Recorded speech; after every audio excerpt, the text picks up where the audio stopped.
नमस्कार दोस्तों, मैं हूं डॉक्टर मनोज और आप इस समय है मेरे साथ मेरे YouTube channel health care with doctor Manoj में। फ्रेंड्स, अपने पिछले वीडियो में मैंने आपको डेंटल इन्फेक्शन में यूज होने वाली सबसे कॉमन एंटीबायोटिक्स के नाम के बारे में बताया था और ये प्रॉमिस किया था कि जो मेरे आगे आने वाले वीडियो होंगे उनमें मैं एक एक एंटीबायोटिक्स को कवर करूंगा। आज के इस वीडियो में आपको एमॉक्सिसिलिन के बारे में बताने वाला हूँ। एमॉक्सिसिलिन क्या होता है उसके बारे में आपको एक एक चीज बताऊंगा, सरल शब्दों में बताऊंगा, बहुत ही सिंपल तरीके से बताऊंगा और बहुत डिटेल में नहीं जाऊंगा, जिससे आपको सब चीजें समझ में आ जाएं जो जरूरी होती हैं। इस वीडियो को लास्ट तक जरूर देखिए। एमॉक्सिसिलिन क्या होती है इसके बारे में डिटेल में जानकारी देने के पहले मैं आपको एक डिस्क्लेमर देना चाहूंगा कि ये वीडियो आपको जानकारी के लिए बनाया गया है। आपको यदि किसी प्रकार की कोई भी प्रॉब्लम है तो प्लीज डॉक्टर को दिखा करके ही कोई भी मेडिसिन लें। तो इस वीडियो में क्या क्या कवर करने वाला हूँ थोड़ा सा इसके बारे में आपको बता दूं। एमॉक्सिसिलिन का एक जनरल इंट्रोडक्शन क्या होता है इसके बारे में आपको मैं बताऊंगा। इसका कंपोनेंट क्या होता है, मार्केट में किस रूप में अवेलेबल होती है, कितने कितने पावर में अवेलेबल होती है, इसके इंडिकेशंस क्या होते हैं, इसके कॉन्ट्रा इंडिकेशंस क्या होते हैं, इसके साइड इफेक्ट क्या होते हैं और लास्ट में बताऊंगा कि डेंटल इन्फेक्शन के अलावा ये किन किन इन्फेक्शन में और यूज में की जाती है। तो वीडियो शुरू करने से पहले आप सभी से एक रिक्वेस्ट करूंगा कि प्लीज चैनल को सब्सक्राइब करके घंटी के बटन जरूर दबा दें। आप सभी लोग वीडियो तो देखते बहुत ज्यादा है लेकिन सब्सक्राइब नहीं करते। प्लीज मैं आपसे रिक्वेस्ट करूंगा कि चैनल को सब्सक्राइब जरूर कर दें, क्योंकि जो सब्सक्रिप्शन रेट है मेरे चैनल पे वो केवल 2% ही है। 98% लोग वीडियो देखते हैं, लाइक करते हैं, लेकिन चैनल को सब्सक्राइब नहीं करते। तो प्लीज चैनल को सब्सक्राइब जरूर करिए। आपका कोई भी क्वेश्चन हो मुझे कमेंट करिए, मैं सारे कमेंट्स को पर्सनली रीड करता हूं और उनका रिप्लाई करता हूं। आप मुझसे ऑनलाइन कंसल्ट कर सकते हैं। डिस्क्रिप्शन में दिए नंबर पे आप कांटेक्ट करिए या फिर आपके जो स्क्रीन में नंबर फ्लैश हो रहा है उस नंबर पे आप कांटेक्ट करिए, आपकी बात मुझसे करवा दी जाएगी। आपसे एक और रिक्वेस्ट करूंगा कि आप मेरे Facebook page health care with doctor Manoj को जरूर फॉलो करिए। उस फेसबुक पेज पे भी आपको इसी प्रकार की इंपॉर्टेंट और यूजफुल वीडियो मिलती हैं। तो सबसे पहले बात करते हैं एमॉक्सिसिलिन के एक जनरल इंट्रोडक्शन के बारे में।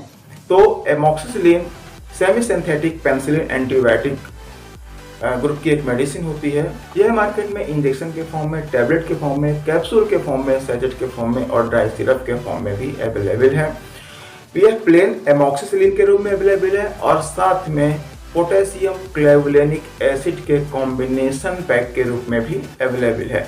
यह एक प्रकार की एंटीबैक्टीरियल मेडिसिन होती है, मतलब बैक्टीरिया को मारने के लिए, कंट्रोल करने के लिए यूज की जाती है और इसमें पोटेशियम क्लेवुलेनिक एसिड जो मिला हुआ है वो बैक्टीरिया में रेजिस्टेंस पैदा करने को रोकता है, मतलब बैक्टीरिया में एंटीबायोटिक के प्रति रेजिस्टेंस न पैदा हो जाए उसको कंट्रोल करता है। अब यदि हम इसके कॉम्बिनेशन के बारे में बात करें तो जैसा कि मैंने आपको बताया कि यह प्लेन एमॉक्सिसिलिन के रूप में अवेलेबल है और साथ में पोटेशियम क्लेवुलेनिक एसिड के रूप में भी अवेलेबल है।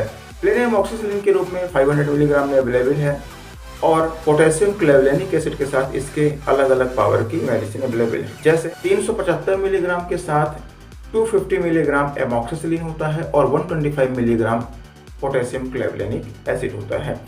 625 मिलीग्राम के साथ 500 मिलीग्राम एमॉक्सिसिलिन होता है और 125 मिलीग्राम पोटेशियम क्लेवुलेनिक एसिड होता है। इसके अलावा 1000 मिलीग्राम में भी अवेलेबल है, जिसमें से 875 मिलीग्राम आपका एमॉक्सिसिलिन होता है और 125 मिलीग्राम पोटेशियम क्लेवुलेनिक एसिड होता है।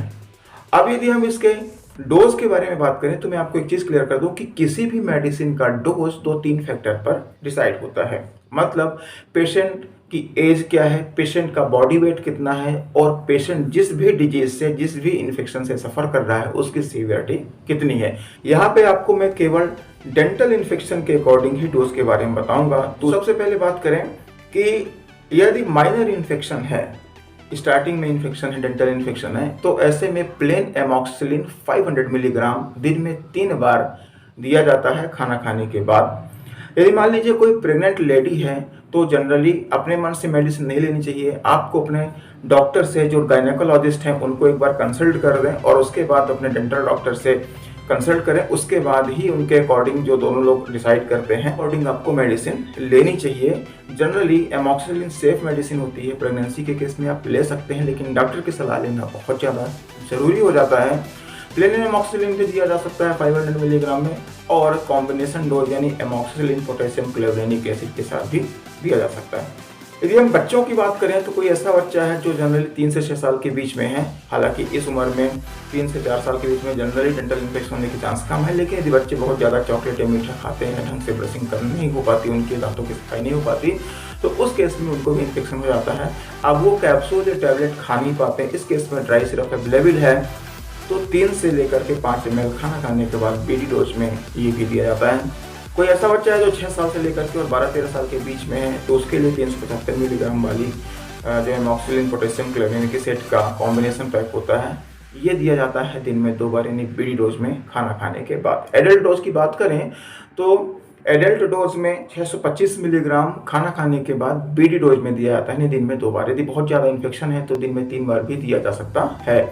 और बहुत ही ज़्यादा मेजर इन्फेक्शन है, कई बार ऐसा होता है कि टैबलेट फॉर्म में लेना पॉसिबल नहीं है, तो इंजेक्टेबल फॉर्म में दिया जाता है। हम बात करते हैं इसके इंडिकेशंस के बारे में, मतलब कहाँ कहाँ यूज़ किया जाता है। सबसे पहले बात कर लेते हैं, यदि आपके दांतों में दर्द हो रहा है तो वहाँ पे एमॉक्सिसिलिन ड्रग ऑफ चॉइस होती है, बहुत ही कॉमन यूज़ की जाती है मेडिसिन, बहुत ही ज़्यादा इफेक्टिव मेडिसिन होती है। इसका अक्सर डॉक्टर यूज़ करते हैं, कई बार प्लेन एमॉक्सिसिलिन के रूप में और कई बार कॉम्बिनेशन डोज के रूप में। तो डेंटल इन्फेक्शन में दांतों में होने वाले दर्द के रूप में यदि आपको पायरिया की शिकायत होगी, मसूड़ों में सूजन हो गया है या मसूड़ों में पिंपल्स जैसा बन रहा है, इन सभी केस में इसका बहुत ही अच्छा यूज़ किया जाता है। इसके अलावा यदि आपकी आरसीटी की जाती है, उस केस में भी इसको दिया जाता है। इसके अलावा यदि दांत मान लीजिए निकलवाना है, तो दांत निकलवाने के पहले से ही उस एरिया को इन्फेक्शन से को कंट्रोल करने के लिए, इन्फेक्शन कम करने के लिए दांत निकालने के पहले 2-3 दिन, मतलब कोई भी प्रोसीजर करने के पहले 3 दिन पहले ही इस मेडिसिन को भी दिया जाता है, जिससे इन्फेक्शन कम हो जाता है। अब बात करते हैं कॉन्ट्राइंडिकेशंस के बारे में, मतलब किन परिस्थितियों में हमें एमॉक्सिसिलिन नहीं देना चाहिए। यदि कोई ऐसा पेशेंट है जो पेनिसिलिन के प्रति सेंसिटिव है, यानी पेनिसिलिन ग्रुप की जो भी एंटीबायोटिक्स होती हैं उनके प्रति सेंसिटिव है, क्या होता है, एलर्जिक रिएक्शन होती है, रैशेस हो जाती है, सूजन कई बार आ जाती है, खुजली होती है। तो यदि कोई वैसा बंदा है जिसको पेनिसिलिन के प्रति सेंसिटिविटी है, तो उस केस में एमॉक्सिसिलिन मेडिसिन या एंटीबायोटिक नहीं देना चाहिए। यदि कोई ऐसा पर्सन है जो सीवियर जॉइंटिस से सफ़र कर रहा था, उस केस में भी इसको नहीं देना चाहिए।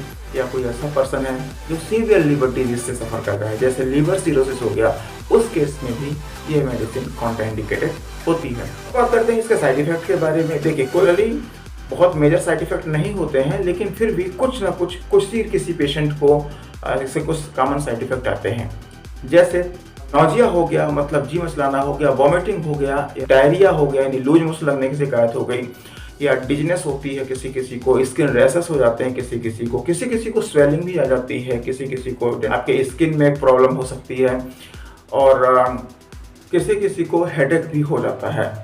तो ये तो कुछ इसके कॉमन साइड इफेक्ट हो गया। इसमें से मैं एक चीज़ को ज़रूर आपको हाईलाइटेड करना चाहूँगा यहाँ पे, कि डायरिया जो है वो एमॉक्सिसिलिन का सबसे कॉमन साइड इफेक्ट होता है, और जनरली ये फीमेल में ज़्यादा होता है। लगभग 8 से 10% लोगों में डायरिया की शिकायत जरूर हो जाती है।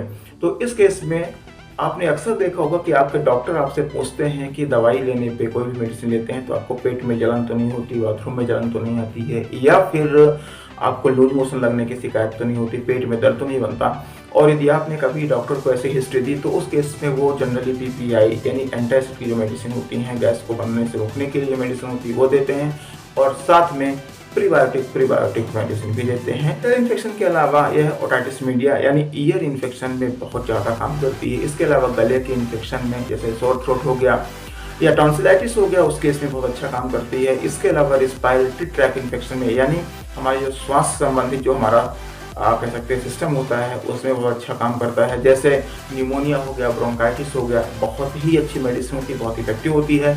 इसके अलावा यूरिनरी ट्रैक्ट इन्फेक्शन में भी इसका यूज़ किया जाता है। उम्मीद करता हूँ कि वीडियो आपके लिए बहुत ज़्यादा उपयोगी होगा। कैसा लगा मुझे कमेंट करके बताइए, और जल्दी मिलता हूँ अपनी किसी नेक्स्ट वीडियो में। तब तक के लिए सब स्वस्थ रहें, सब निरोगी रहें। जय हिंद, जय भारत।